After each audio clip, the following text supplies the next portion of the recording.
This is AI Marketing Experts, where bold marketers and next-gen AI collide.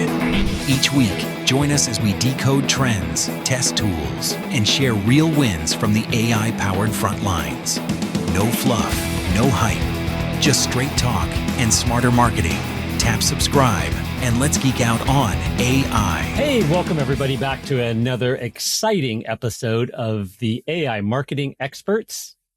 John Clendenning hosting for this week, Carpet Cleaner Marketing Masters, and I've got my distinguished panel of friends that are going to be sharing all kinds of cool ideas in the world of AI to help you better run your business, understand the massive trend that's changing right in front of our faces, and how things are rolling out in the industry now.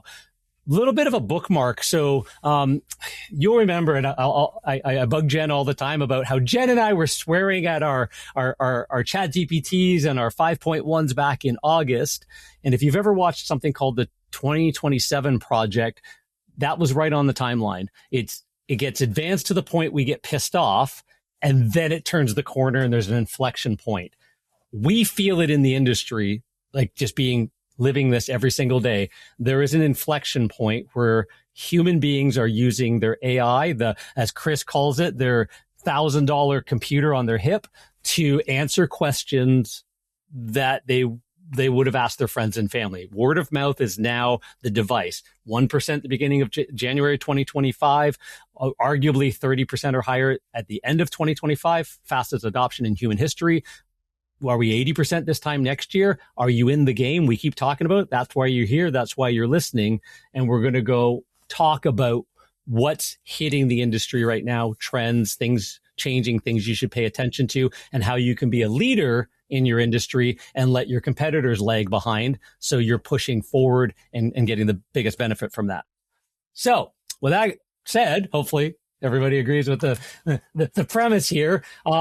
CES is really cool. So CES is the consumer. Does anybody know even the acronym stands for? But it's Consumer Electronics Show. Thank you. And it's like it's automation and AI. It's like flying cars with nobody in it. It's all that they exist now. They're rolling out in Dubai. They're rolling out in place. This is not just hypothetically. You can buy stocks in these companies. They're already starting, right? So this is the Jetsons 2026.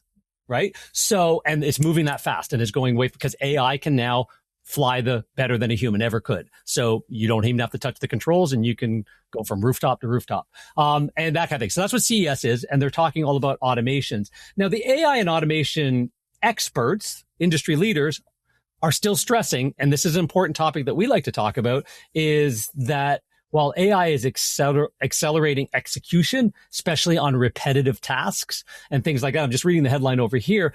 Creative strategy and brand voice still need a human in the loop. So the tools are great for the grunt work, but it's not a set it and forget it, hope and pray, let it go out. Oh crap, it just damaged my entire company and my brand. That's not what we're talking about. So with that headline in mind, I just thought that was a really intriguing headline to me, is like, hey, that kind of dovetails into what we're talking about. And these guys are making like autonomous robots and stuff like that. So if they're saying that, how does that fit back into the local marketer? So who wants to go first and say, agree or disagree, the human in the loop with these using all the AI tools that we talk about? Laura? 1,000% agree. Okay, we'll go with Jen. Yeah, Laura was smiling most, but we'll go with Jen first. I think it's so important to have a human in the loop.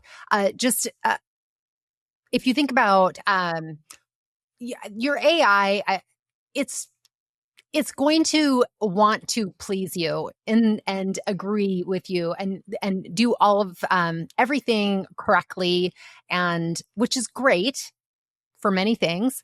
But when you're talking about your brand and your messaging and like all of that, if all you're doing, if AI is always just agree without pushing back in the areas that humans would and should, your brand messaging and voice, it just might be wildly different compared to what you want it to be. just in that process. And that's just like one example of why you would want a human in the loop with brand. So super Chris, important. what's your input on that? Because I know you build things that where you put a lot of checks and balances where it does something and stops and waits for somebody to look for this exact reason. And that was one of the reasons why the headline caught my attention. Even just to let it loose on your team. Hey, write this email back to this client. Is there, you know what I mean? Things like that. You wouldn't want it potentially. You tell me that it just sends it out with nobody looking at all. So AI is smart. We all know that, right? It's but it can get things wrong. And I've got a good story about this that was actually this morning. So this is a timely topic. A friend of mine shared on Facebook, in one of his groups that I'm part of. He's an SEO guy, right? So he shared that he had built, because he's built some automation type, things to do his process for SEO, competition, and all that kind of stuff, right? And really figuring out what the holes and the gaps are in the SEO strategy currently, right? Well, it came back with this report. He showed it to the client. The client said, "Those competitors are not my competitors. Those people are like chucking at trucks. That they're not my competitors," right? And so, and he went on in his post about how it's important to have that human in the middle, right? To ensure that we're not just trusting AI to do absolutely everything just yet, right? It might get that way to where we can, but it's just like a brand new employee, in my opinion, when they don't really know what to do, right? They know stuff, but it might not be right. Okay. Yeah. So you've got to kind of keep some checks and balances in place there until such time as you actually trust them to do the entire job, start to finish. At that point, and so it's the same thing with AI. I think at that point, eventually we're going to be there. But there's a lot of things that aren't, right? So you mentioned, I've got a few things with human in the middle. One of them is content, right? Because of that simple fact that it might not be right. And we've got to do some error checking and fact checking and ensure that the content itself is right and it's on brand. We're not saying something that the brand doesn't agree with, kind of a thing, so anyways, yes, 100%, 1,000% human in the middle at this point, when it comes to anything really with AI. And I'll just dovetail into that because Chris, you're the we talked about the master prompt. You put it out first. So you're saying you're even pausing and you understand, and it's something we'll train on coming up here in the near future, how to build a master prompt, like 5-10 pages of your brand voice, your services, everything about your company, your ideal customer avatar, all that kind of stuff. So it already knows all that in your world. And I know it does. And you're still going, oh no, you're not posting that out without me looking at it or whatever. Right. So think 100%. Of the average person who goes, I don't even know what a master prompt is. Definitely have the human in the loop for that kind of stuff. What are you thinking, Laura? Well, it comes back to what Chris was saying. And again, this is a topic we bring into, the conversation basically every week because of the importance. And when it comes to hiring and having those key people to our team, our employees, anybody that's helping us, it is true. We may say, here's our brand guide, here's X, Y, and Z, and provide them. We may do trainings with them, but it is stuff that gets forgotten or looked over. And even this week, when I was looking over our business newsletter that we send out, it was referring to an article that hadn't been posted for, a few issues back. So yes, even though it was having a conversation, it kept referring to something. I'm like, that's not even in this issue. So just as simple as that, it made me pause thinking, wait a minute, we're looking at a current thing. It's remembering something old, just like humans do as well. But having me look over it, having us as humans look over any of the AI work does help tremendously. And there, obviously you can find those oopses online a lot where people will call out when someone just printed something and actually went to physical print, like into a magazine without looking at it or, checking anything. And it was easily seen, ask me any questions or, can we finish this article? And they just copy, paste it, done, print it. And that went to full, out there that everybody's now seeing as a blooper. But human in the loop, very important no matter what we put in place. Yeah, and don't go on X and follow politicians or anything like that, because you'll hear in the comments people, this was an AI post. I can tell you got the long ellipses, you got this wrong, you got that wrong, and they're getting busted for not even being authentic as like a world leader and stuff like that. So imagine, like it's a real thing. So, and I love those stories. What's your thought, Brad, on human in the loop and how clients and teams and just the general? So some good things were shared already from our other cohorts here. Is that what you call you? Is that what I call you guys? Are you guys my cohorts? Sure. My partners in crime. So we've developed a new system that I think dovetails right off of what you just said, where we know how important and how popular website chats are now, and how AI integrates into those.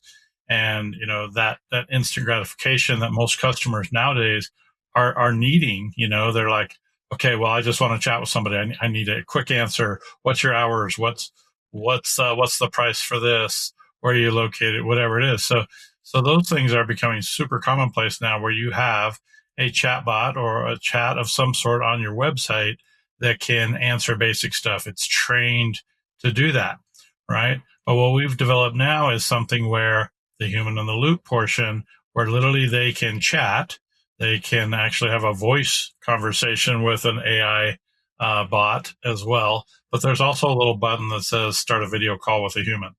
And because that part of it is a lot of times what people are looking for. Think about it this way.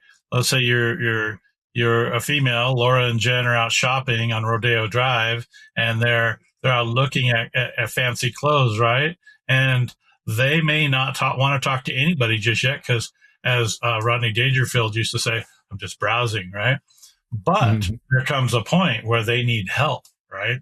They need help of, okay, what about this? What is the thread count on this? What is this, right? So now they need to talk to a human. But before that, they really didn't want to be bothered, right? Well, it's the same thing with your website. People are going to be browsing, they're going to be looking at things, and maybe they don't want any help. Maybe they don't want to be interrupted or talk to a chatbot or talk to a person on a video. But that's really where it's going, and that's what we've developed, is where they literally, whenever they're ready, we can kind of nudge them and say, hey, I saw you had an interest in this. Did you want to talk? And so literally they just hit the button, and now, as long as it's not midnight, they could talk to a human to go face to face, because in all of our industries, there is that portion, our clients' industries, whatever it is, there is that point where show and tell, so to speak, is important to say, oh, well, I can show you this, or let's look at this, let's hear this, let's see this. You can't just do that with AI, but with a human, you can.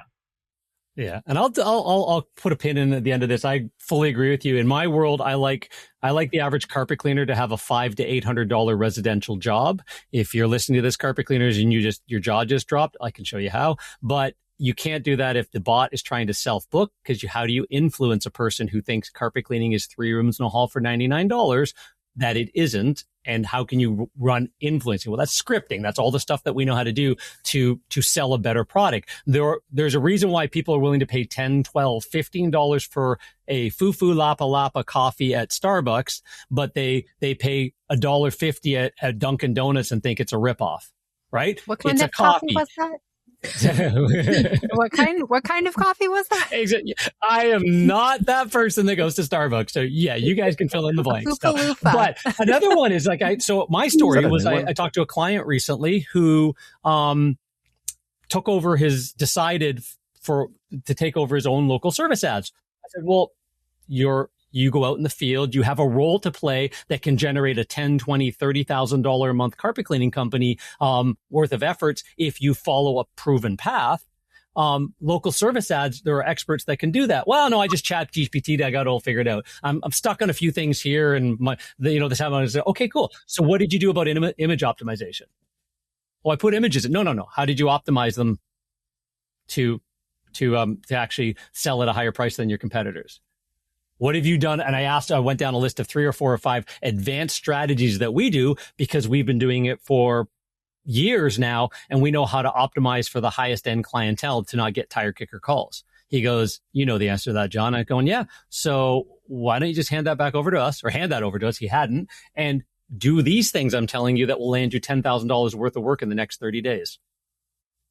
Because again, there's the human in the loop, and there's also the expert that knows how to maybe do a service where ChatGPT, like I would never go to ChatGPT and say, whatever, I've got this ailment, this affliction, what do I do? Oh, drink bleach. Okay, whatever. Like there might be a point at which you get some advice, go to your doctor. I've got this. What do you think? Right. So again, just understand that there are still experts that need to finalize the decisions, like Chris said, like Brad said. But yeah, I just thought that's a great headline that, industry leaders are stressing this as well. Guys and gals that are building billion-dollar companies using AI and automation are going, whoa, but don't let it just run rogue.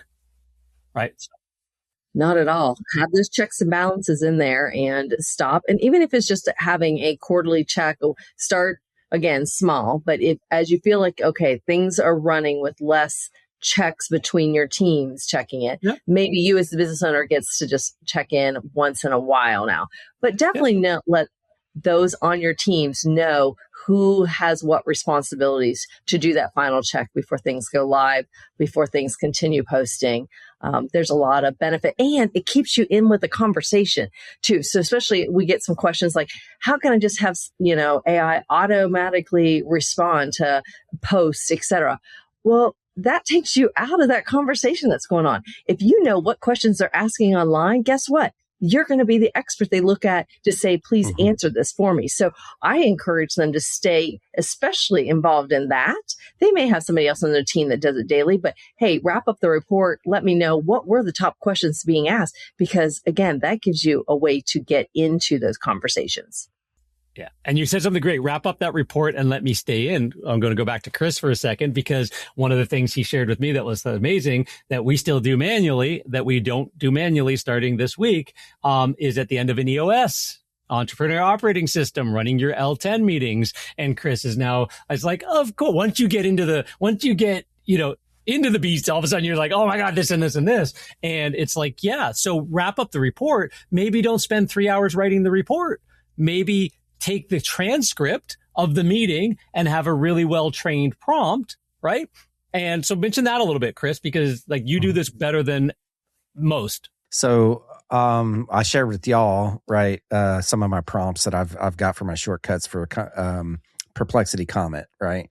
And so one of those, like what you talked about, was after every meeting, and I shared this with my account management staff as well to help speed them up. Okay. Is essentially open up comment. I've got it set up as a shortcut. You could just copy and paste this prompt if you want to, but basically you're telling it, go into OneNote, because OneNote is what we use for all of our notes, and pull out all of the action items out of our notes that we took during the meeting. Okay. Now put those into ClickUp, which is the tool that we use for our project management, and assign those out, right? With a date due of next week, with whoever it's assigned to, and the urgency set to high. Okay.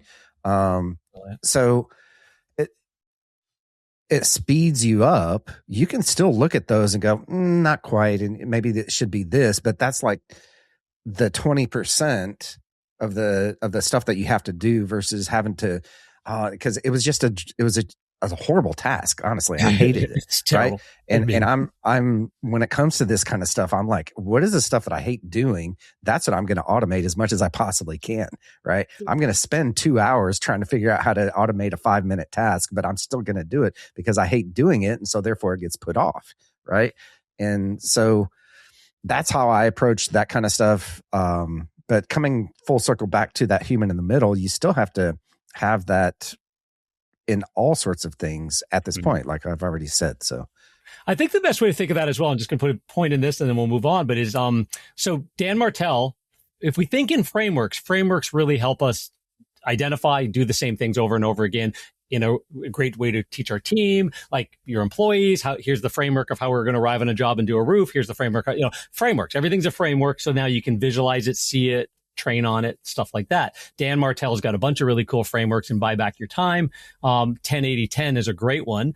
10% identify the task at hand, what it is. So in the AI world, write a great instruction. That's what Chris just said. 80%, let Comet Browser turn blue and go do stuff, other things on your computer. It's working in the background. Let it do one step at a time as an agent, right? Is running agentically.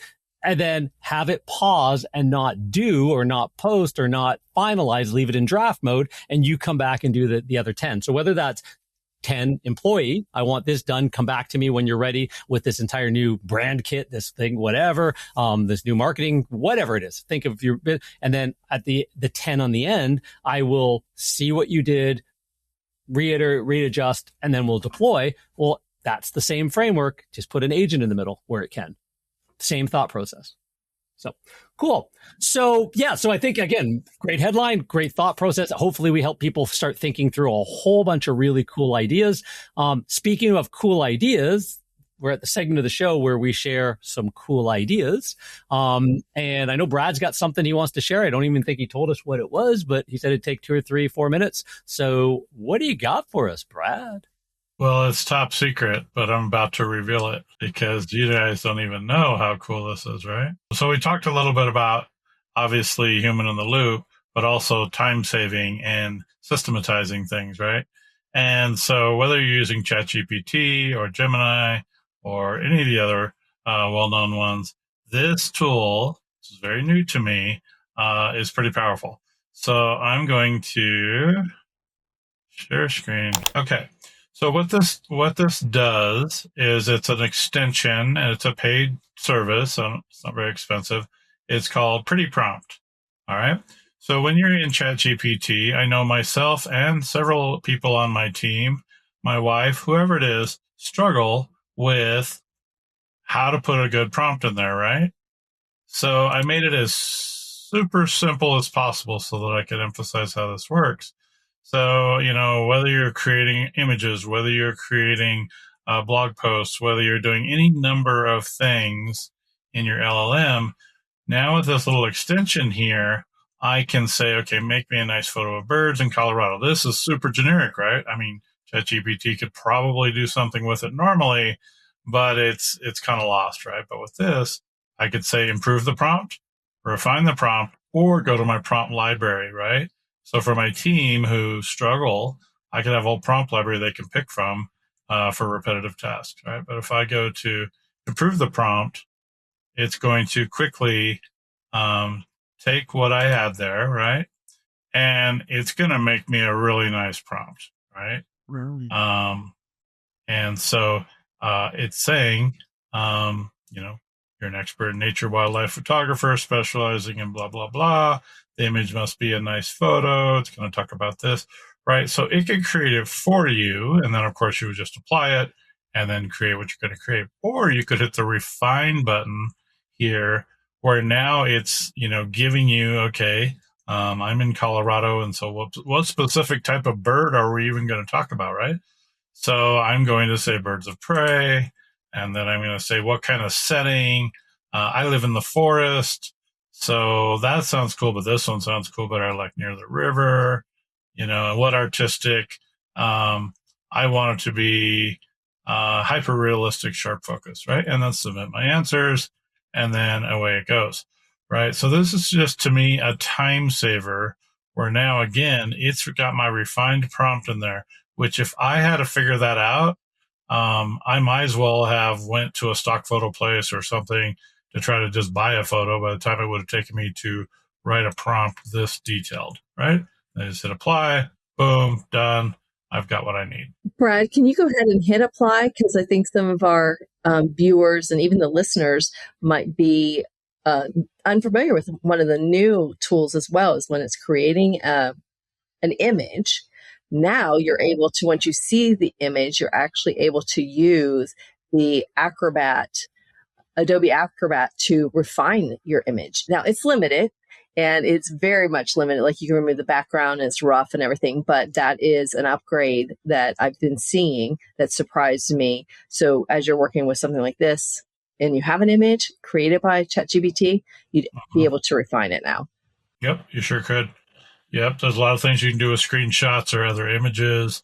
You can mark up screenshots these days of what you're trying to explain to AI and then put it in there. But yeah, you go back a year ago and you went into Flux. So I went down this rabbit hole to try and get better pictures, more lifelike to me before Nano Banana came out and all that stuff. And I went down some rabbit holes on Reddit and other places like that. And the guys and gals that were getting really great images, they're talking about the camera aperture and what kind of camera, and like it was this whole, and I'm going, I just typed in, I want a picture of me looking like Santa Claus. And they're going, oh, heck no. You had to learn all of what what the heck's a LoRa? It's like, I thought that was a friend of mine down the street, right? So that we had coffee last week or so. Anyways, so I realized that I had no clue. Brad has just realized that I am now brilliant because I don't need to have a clue. And it will help for it. And then if it turns out wrong, you can, like, again, any AI, I assume you could probably take it back in and go, wow, that wasn't quite right. This is what I got. How do we fix it? Right? Sure Refine it. Yep. Right? Exactly. So cool. That's a great share. Yeah, great share. Thank Does you. that tool work with multiple LLMs or is it only ChatGPT? ChatGPT, Gemini, Claude. From what I understand, it can now integrate into things like Lovable when you're doing vibe coding. It's insane. And what I'm seeing as well is this particular software is low cost, but there's a lot of investment into it, and it's growing fast. What, John? What is the cost? I don't know. I got a lifetime deal on it because you know me. Hey, of course you did. So anybody wants to just ping Brad privately about how to get lifetime deals on things, he is my go-to on lifetime deals as well, just so we all know. So I got one share. I want to share as well because I do a lot of two things. One, do a lot of thinking when I'm talking. Turns out it's my style. Learned that over doing a personality thing over the Christmas break. But I do talk and brainstorm, and I do a lot of thinking and ideation when I'm driving. I'll listen. I'll put like a YouTube podcast. I'm not watching it or whatever. Learn something, and I'm like, oh, that's great. And I was used to like trying to write it down on a notepad in front of me and driving into traffic and all that kind of stuff. So yeah, I usually drive alone, as my family says. But now I've got this down to a science where on my phone, I'll show it to you. I'll share my screen, but on my phone, I've got Perplexity, and then I've got my Comet browser or Perplexity. Perplexity is cool because it can read YouTube transcripts. So the cool thing about that is you don't have to, like, where ChatGPT is can't do that yet. Perplexity can. So if I go to entire screen, and it will be. While John's doing that, it's $5 to $10 a month for a pretty prompt. Oh, that's nothing. Oh, nice. Right? Is it a Chrome extension, Brad? Yes. Okay. Oh, that's brilliant.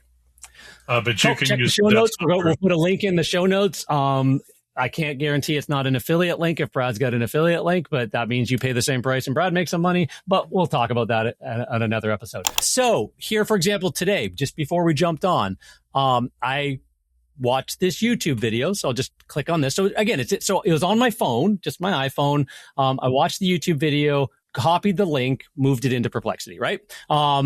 And so now it's sitting in my library. I said, here's the YouTube link.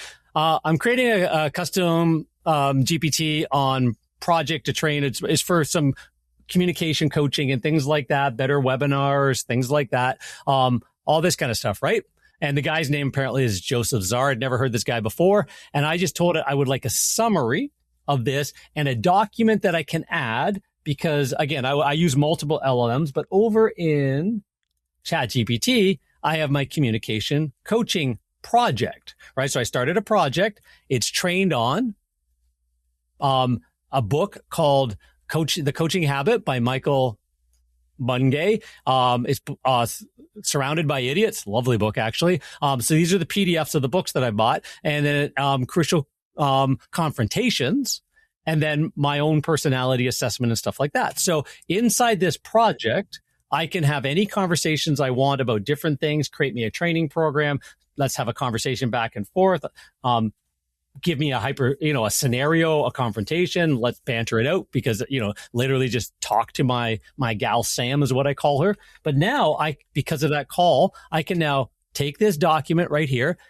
This is sort of it summarizing it and giving me the frameworks that it talked about, the power arc, the give, getting, scale, and all of that kind of stuff, and other links to this coach, the communication coach. The only thing I'm going to do right now is the next prompt I will give it will be, and I won't type it, I'm just going to speak it and just say, can you put that into markdown language in a code frame so I can easily copy it? Because then you have a little copy button up there, and paste it into my communication log, or paste it in as another file for the whole entire the whole entire project. So now this project is all about just this thing. I've got a project with my finances and my life and all this stuff. I've got one about our messaging. And so this project is now just about communication. So I can, when I go to do a presentation, I can say, hey, I'm going to do this presentation. How would I make this point more clearly? Right? Give me some ideas, stuff like that. I can triage after I've done something that didn't land well. Hey, this didn't land well. Here's my transcript. Based on all of this, what should I have done? Right? And all of that is, so the two hacks in one there. While you're out and about, you see something, you hear something on your phone, just have Perplexity, pop it in. Next time you go onto your computer, it's sitting in your library. Just have the same account. And now you can do it. You can use just all the way through Perplexity and use it in a shortcut, which is pretty much similar, and spaces are like projects, or you can bounce between tools. And now you're just being way more effective, and without having to touch the keyboard or type a word. It's all done by talking. Wait a minute. You're doing all this at 80 miles an hour, John? I think that this is illegal. All this. Well, I was actually going 120 kilometers an hour. I'm Canadian. That's right. So you're in Canada, so it's kilometers. Yeah. Anyways, so I grab my McDonald's coffee, do a loop around the countryside, listen to something, give it some thought. That's my lunch break. And I usually come back with ideas that I can't enact right away. And it was notes all over my desk. Now it's a framework for the next time I get to it. That's fantastic. Love that. Cool. Yeah. So I think we've, like we always do, drinking from a fire hydrant. I think we've left our audience with a lot to think about and stuff like that. Any famous last words from the panel on what's coming up? Any thoughts on or anything like that before we wrap her up? I will bring to the table next week's Google LM that it just elevated my slides like no tomorrow. I was really impressed with, that's where I get bogged down when I'm doing these talks and the presentations that I've been out doing some speaking on AI. And what they have put in place allows you, if you just put a framework around what you want in your presentations, it now has a very uniformed look, where before when I demonstrated it was one slide at a time. In Google Slides, now bringing it up through Google LM, the notebook. It's amazing. It's just amazing for Notebook LM. Yeah. Well, I'm excited to see that. So hopefully everybody tunes in next week for that one. And with that said, make sure you like, follow, subscribe, tell your friends about it, share it out. We're here to help you understand this world as it rapidly changes. In the comments, anything you want to hear about, any advice, positive, negative, anything like that, keep an eye on the description for Brad's link. And with that said, we bid you a fond adieu till next week, and happy marketing.